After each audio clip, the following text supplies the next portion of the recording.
জোরে করতালি দিয়ে আমরা স্বাগত জানাই দেব এবং রুক্মিণী সাংসদ এবং সবথেকে গর্বের আমাদের কাছে যে মানুষটি একদিকে অত্যন্ত বিনোদনমূলক সিনেমা করেছেন, আবার তিনি যে সিনেমাটা দেখে আমরা অভিভূত হয়েছি, শীর্ষেন্দুকে অনুরোধ করছি একটু বরণ করে নিয়ে।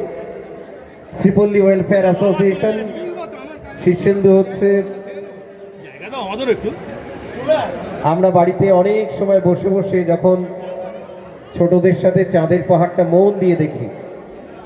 দেব সাংসদ, অভিনেতা, আমাদের বাঙালি প্রজন্মের এই প্রজন্মের অন্যতম শ্রেষ্ঠ অভিনেতা এবং প্রাণবন্ত অভিনেতা, মানুষের অত্যন্ত প্রাণে তিনি অধিষ্ঠিত দেব।